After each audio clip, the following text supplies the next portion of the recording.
Fresh with Carol Dixon is all about life and how to live that life positively, productively, and prayerfully. After decades of ministry, Dr. Dixon is qualified to address any topic of life from a biblical perspective. Let's listen now as Dr. Dixon comes forth. Well, bless the Lord, O my soul, and all that is within me. Bless his holy name. Oh, I've just been in a special place of praising God and being thankful for all that the Lord has done in my life and in my ministry's life. I'm just so grateful.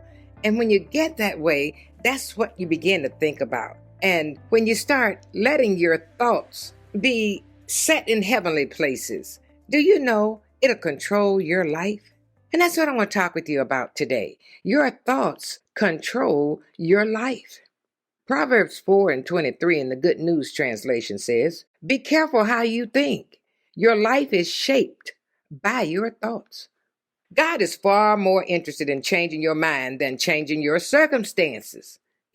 I said all the time that you can change somebody's circumstances, but if you have not been able to get them to change their mind, their life will remain the same.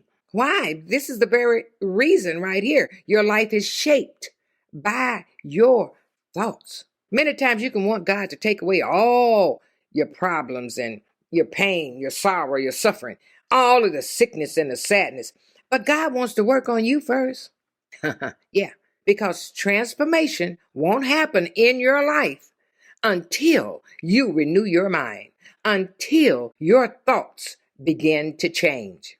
So why is it so important for you to learn to manage your mind? Why? Well, the Bible gives us 3 reasons. See, you got to manage your mind because your thoughts control your life. Proverbs 4:23. You need to write that down in your notes.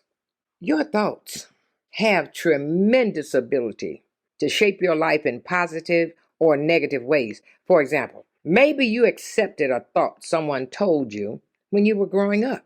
You're worthless. You don't matter. And if you believe that, even though it was wrong, it has shaped your life. You must choose which thoughts you allow to affect you. Yeah. Manage your mind because the mind is the battleground for sin. All temptation happens in the mind. Paul says in Romans 7:22 and 23, "I love to do God's will so far as my new nature is concerned. But there's something else deep within me, in my lower nature. It's at war with my mind and wins the fight and makes me a slave to the sin that is still within me. In my mind, I want to be God's willing servant, but instead, I find myself still enslaved to sin." That was the Living Bible translation.